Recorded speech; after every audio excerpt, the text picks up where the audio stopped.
Hello, my name is Afreen Shah, and I am currently a first-year student at UC Berkeley. I am an intended computer science and data science major, and this video is actually going to be explaining why I preface the fact that I am an intended major at this school. Once I came into the school, it was a little bit of a shocker about why I wasn't guaranteed my major. So this video will be explaining what the different processes look like for each of the colleges at UC Berkeley. That way you can make an informed decision and when you are applying to the school to see which one will be the best fit for you and what you are looking for in your college academia. Berkeley is already notorious for being a very competitive school. There are GPA cutoffs, there are going to be extracurricular activities that resemble that of a startup. So in addition to that, there is also going to be a little bit of a gamble with your major, depending on which schools that you apply to and depending on how well you are going to be able to succeed at the school during your first couple of years there. So across the board for all of the colleges, the intro classes are what we refer to as weeder classes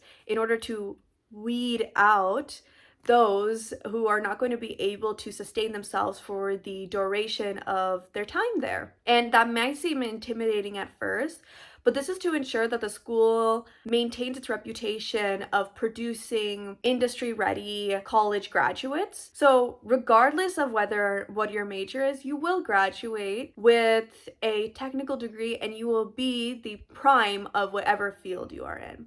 So going down the list for colleges, the first college I'm going to touch on is the College of Chemistry at UC Berkeley. The College of Chemistry encompasses both a chemistry degree and a chemical engineering degree. One of the key important things about this school is when you apply and you put onto your UC application that this is your first choice school, then if you are admitted into the school, this is the major that you are going to be guaranteed with. So for example, if you apply into the school as a chemical engineer, then you are guaranteed a spot as a potential chemical engineer graduate and will be able to enroll in the classes that you want to be in. One of the key unique things about the College of Chemistry is that you only need about 22 units of general requirements, and that includes your English requirements and your quantitative reasoning requirements, which means that most of your classes are going to be very technical during your time there. The unique thing about these degrees, though, is that you can pick a concentration. So for the chemical engineering, there are a couple of different concentrations depending on where your interest lies. There is no GPA cutoff required in order to be declared into that major, which is great. The next college is the College of Environmental Design. Now, this encompasses majors such as urban studies, which are extremely interdisciplinary. So this college in particular is smaller compared to the other colleges on campus. So it does provide you with a community and you will be able to get to know the students that are of a similar major as you. Because of its interdisciplinary nature, the college also requires that students take classes from other colleges. So for the first couple of years, you may see that you're actually taking a lot of classes and courses from the College of Letters and Sciences, which will be mentioned later. The next college is a Rosser College, and this college encompasses environmental science, environmental studies, and degrees of that type, anything involved with natural resources, including the nutritional sciences major. The unique part about this school is that it is also a small school. The first couple of years, you will be seeing yourself taking many general requirements, such as physics, chemistry, biology. In your upper division classes, you will get to specialize in a very particular and niche part of the degree that you are studying with. And like the other colleges mentioned before, the college that you apply into and the degree you apply into will be guaranteed for you. Another thing I did want to mention about the nutritional sciences major in particular, this major is very popular for pre-med students who do not want to do MCB, which might be a major that has been mentioned if you're looking into a pre-med route. Nutritional sciences enables you to take those general requirements that you are going to need to take as a pre-med student, although you will have to take other classes that meet the pre-med requirements that are not going to be a part of your major, but this major is very popular with pre-med students. The following 3 colleges that I am going to mention are going to be the largest colleges with the most amount of information, because these colleges are both very hard to get into from high school, but there's also going to be a unique process of getting the major you want once you're inside of UC Berkeley as well. These 3 colleges are known as, first, the College of Letters and Sciences. Second is going to be the College of Engineering, and third is going to be the Haas School of Business. So for the first school, College of Letters and Sciences, this is the largest school or largest college on campus that encompasses many different majors, from political economics to computer science to MCB to English literature.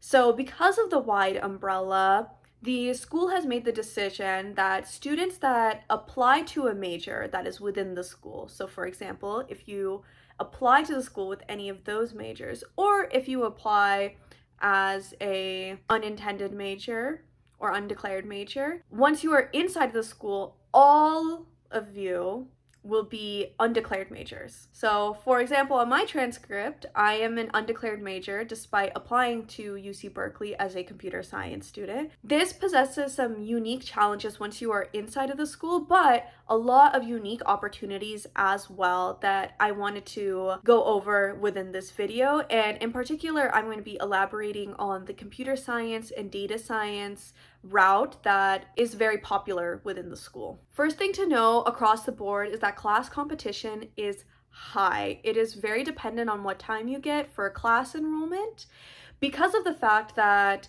all of the students that come into the school, regardless of what major they said that they wanted to be during the application process, will have equal opportunity to apply to the classes. So this is great if, for example, you are a student who is still unsure about the particular major they want to be in, but have some keen idea of what you want to study. For example, if it's something in the humanities or it is something in the technical field, this college encompasses it all. So you are able to freely go from taking more math classes one semester to taking more English classes the following semester to more poli-sci classes the following semester. This allows a lot of discovery, which is the objective of the college. It's for students to discover what they want to do and to give them the luxury of navigating the system and having the opportunity to take such diverse classes. However, that does invite the challenge that anybody can take the classes that you might need for your major.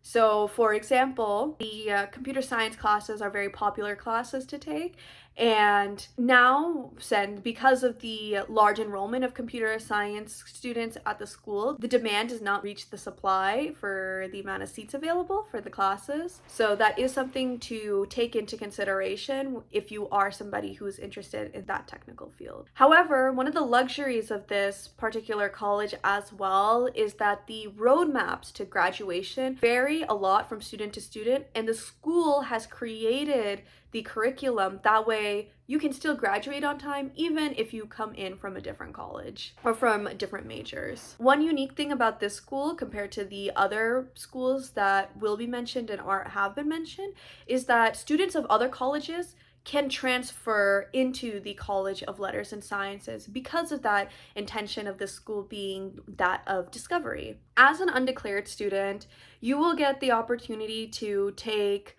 many general classes that may be required. One of the things that the college does take, though, are community college credits and AP credits. So many students are already going to be out of their gen ed. So if you are a student who needs gen ed, those classes will be guaranteed for you, and you will have the opportunity to take them on campus. One of the great parts of the College of Letters and Sciences is the interdisciplinary nature of it. So regardless of what majors you're going to declare in or going to be taking classes to intend to declare into, you will be taking 7 breadth courses as well during your time at Berkeley. And this will encompass many different courses that you will take. So you could be a computer science major taking gender and women's studies and anthropology, or you could be an applied math major taking English classes pertaining to the history of romance and English literature. So if you are really interested in the humanities and technical things, the College of Letters and Sciences is perfect. The next college that we're going to touch on is going to be the College of Engineering. For this particular college, the major that you apply as into the college, such as if you apply as a mechanical engineer or a electrical engineering and computer science student, then you are going to be guaranteed that major once you are inside of the school as well, which means that although your classes are going to be big and there are going to be opportunities for other students to enroll in the classes, you will have reserved seating for your intro classes in particular and your upper division classes. This college does not have as many requirements that are outside of your degree, unlike the College of Letters and Sciences. So your degree will be technical and there will be so you'll be graduating with a Bachelor of Sciences, and you are going to be taking on the classes that will be pertinent to the field that you enter into. The College of Engineering is a mid-sized school, but high competition in order to get in as a high school applicant. So you may have heard that the acceptance rate is lower into these colleges, which is something to take into consideration if you are thinking of becoming an engineering major at the school. If you do want to become an engineer and this is something you are sure about, then you have to apply into the school as a high school applicant. There is no option of applying into the college once you are a student at UC Berkeley at a different college. Like again, if you were in the College of Chemistry, you cannot transfer into the College of Engineering. However, the College of Engineering students do have the option to transfer out as well. But if you are unsure about what particular engineering degree you want, but it is something you know you want to do, then you can apply as a undeclared major and show that you would just like to be a student within the school with an unintended major, and then you will have the option there to declare your major once you met some requirements. And then I wanted to touch on the Haas School of Business. So this school is a important part of campus culture and is going to be an important part of your experience here at Berkeley, regardless of what degree you are going into, and I will elaborate. This particular school actually only has one degree. It is the Business Administration Bachelor of Sciences. There is no way for you to apply into this school as a high school applicant other than programs such as the Global Changemaker program, which requires you to be off campus the first semester, I believe in London. And other than that, you will apply to other colleges, and then if you are accepted into UC Berkeley under those other colleges, you will then have the option of going into Haas after completing econ and business lower division requirements. One of the things about Haas is that it requires the breadth requirements, much like the College of Letters and Sciences. So students who are planning to go into Haas will oftentimes first be in the College of Letters Sciences and then try their hand at becoming a Haas student after they submitted an application. There is also a GPA requirement for Haas, but the system goes that it is going to be a holistic application. So this is the most like a high school application to college as you can get on campus, since they are going to also be looking at your extracurricular activities as well as your campus involvement as a lower division student during your time at Berkeley. One of the privileges of becoming part of the Haas School of Business is the opportunities to network with those that are within the school and also to join club initiatives and consulting clubs that are on campus. For many students, some backup options in case they don't make it into Haas is that they stick with econ in the College of Letters and Sciences, or political science or political economy, or they stick to the major that they the major that they applied into the school with as a high school applicant. So, if Haas is something you are looking towards, also take into consideration what is going to be the discipline that you will bring your business side to, which is the intention of Haas being a school that you apply into once you are in college. So, if you are a high school applicant thinking of UC Berkeley, it's really important to also consider what it's going to look like once you're in college as well, and how you're going to be able to navigate this system. Overall, I hope that this video helped you make a decision and helped inform you about a process that has mainly not been discussed outside of the forum once you're inside of the school.